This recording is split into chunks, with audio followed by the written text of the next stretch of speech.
Hey, what's up, everybody? Welcome back to News Dose. And a surprising Xbox rumor hit the internet today, and that's that the next Xbox, possibly even referring to next generation, might be out sooner than what we think.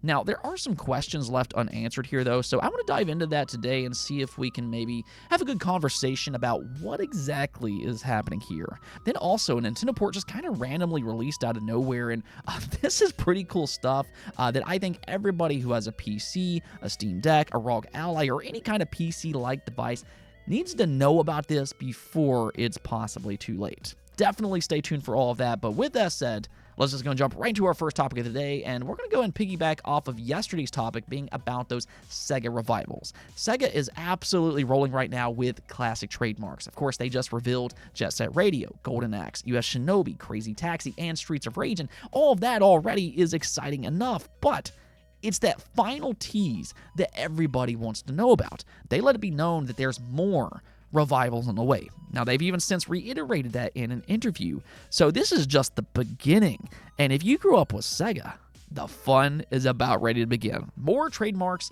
was discovered today, and this entire list now includes Kid Chameleon, you have Altered Beast, Eternal Champions, Alex Kidd, Afterburner, Outrun, House of the Dead, and Super Monkey Ball.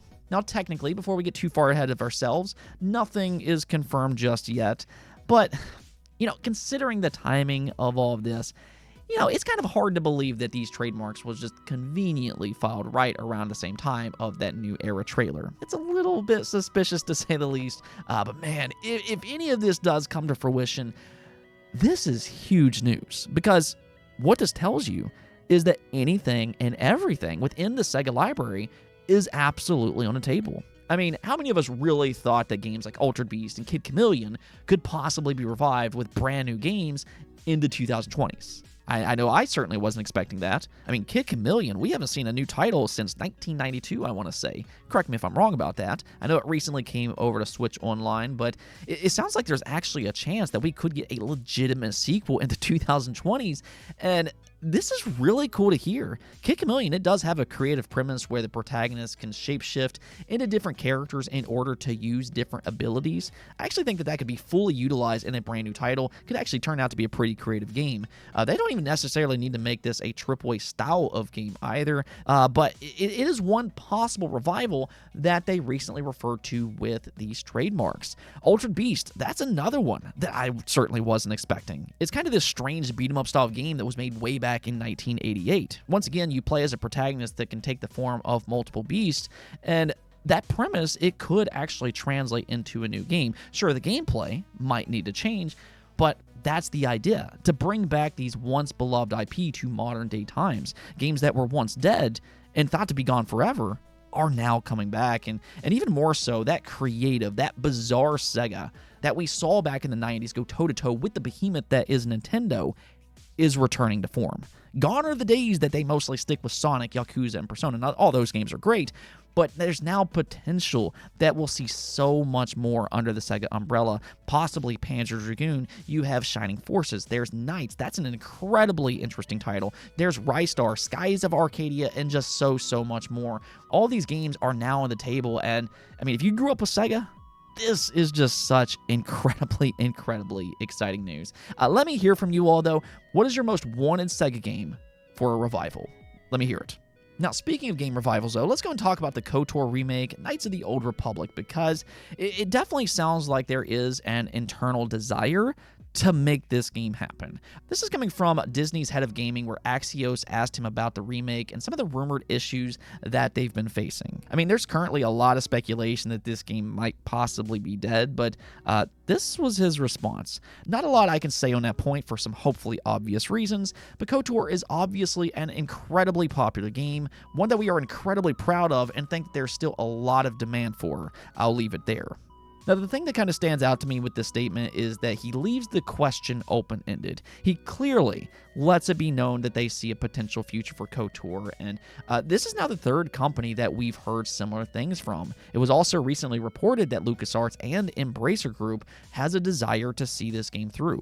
So that's really the three companies that you want on board, and that does kind of make me wonder about some of those rumors circulating. Allegedly, Sony is out on this game, and hypothetically, let's just go ahead and say that that's true. Well, even if it is, considering Disney, LucasArts, and the Embracer Group wants it to happen, who's to say that they won't just find another publisher? That really seems to be the only missing ingredient here based on some of the rumors that we've heard.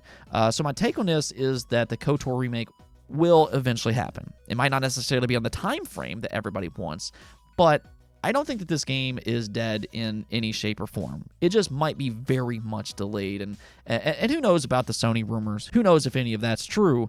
But to anybody who is hopeful for this remake, I think you can kind of remain optimistic for the time being. It might be a while, but I do think that this game will happen, and hopefully it will turn out to be good when it eventually releases. Okay, so next up here, we need to talk about Xbox because some potentially huge alleged news was uncovered. This is coming from an AMD data miner by the name of Kepler, and I guess back in September, he responded to several tweets online, specifically regarding the Xbox Series X all-digital console that leaked as a part of the FTC case. He seemed to believe that that was outdated information, as Phil Spencer has also since suggested. Kepler believes it might be a canceled project because he's quote-unquote heard very different things than those leaks. He mentioned that the next Xbox is planning to use a 6nm Ardent Plus / Sparkman Plus, and this is where things really started to take a surprising turn. See, I think the common belief right now is that the next generation Xbox will release in 2027 or 2028, if not even later than that. But according to Kepler, the next Xbox is closer than what we all realize. See, what's happening here is that while talking about the Elder Scrolls 6 and its release date, Kepler noted that the Elder Scrolls 6 might not even release for the Xbox Series S and the Series X. Rather, when somebody started to speculate the Xbox could release a new console in 2027, with the Elder Scrolls 6 following in 2028, Kepler responded by saying, Xbox Next isn't that far away. So this would suggest that the next Xbox will release in 2026 or maybe even earlier. Now, it's currently unknown if he was referring to a Pro-style upgraded console or if this is a brand new generation, but from his wording, it has led a lot of people to believe that he's referring to next generation. So let's go talk about that here for a moment and see if any of this makes any sense. First off, let's just all kind of go in this understanding that this is only a rumor. There's no confirmation, so you do have to take this with a grain of salt. But for discussion's sake, let's just go and assume that the next generation console really does release in 2026 or even earlier. We'll go and operate on the assumption that the next generation Xbox will release in 2026. So that would mean that the Xbox Series is on a 6-year console cycle, which, I mean, if you look at other console generations, that's not completely unheard of. People tend to forget this type of stuff, but the original Xbox was only 4 years. The PlayStation 2, that lasted 6 years. The GameCube, that was 5 years. And then the Wii U, that was 5 years as well. So outside of the PS360 generation, which lasted 8 years, and the Xbox One and the PS4, which was 7 years, well, 6 years does seem to fit right in line with a lot of those other consoles. Also, and kind of a side note here, Phil Spencer previously did claim that they're not working on a mid-generation upgrade. So this news does kind of play into that claim. Maybe he really is being truthful after all, because instead what they could be doing is they might be looking to leapfrog the PlayStation 5 Pro with a brand new console for next generation. On top of that, this would kind of fit a similar strategy that they had with the Xbox 360. They released the 360 1 year before the PS3 hit the market, and that's something that proved to be very successful for Xbox, and I think that there's kind of a reason for that. See, the thing is by coming to the market early, that means every single game that releases over the next year or two will be better on their platform, maybe even significantly. It does give them a head start, though admittedly at the same time, it's also risking the sense that a late start for PlayStation could be an opportunity for Sony to make an even more powerful console than Xbox a couple years later. So it is kind of this double-edged sword in that way, but it is something that has proven to be successful for Xbox in the past. And who knows, maybe they are considering that strategy once again for their next generation console. I also think that something worth considering here is cross-generation titles. For anybody that's worried about maybe this generation being too short, I could very much see Xbox supporting their series consoles for some time time even after the next Xbox releases. The Series X especially is a very, very capable console, and it'll probably be supported for a lengthy amount of time. Still, though, even though we're speculating here, I would take this news with a grain of salt. Right now, we don't really have a lot of context here, but it is interesting to kind of think about, and I would love to hear y'all's thoughts about this topic. I mean, do you all like the idea of maybe a slightly shorter generation than we've seen with their last two consoles, or instead, do you think that they should push the Xbox Series for 7 or 8 years like they did with the 360 and the Xbox One? Let me hear your thoughts in the comments below. Now, one other surprise, though, and this also kind of came out of nowhere, a Nintendo port just randomly dropped on PC, and this is for Zelda Link's Awakening DX. This is a great game, by the way, but apparently this fan-made project got published 11 days ago, and it's just now starting to catch attention.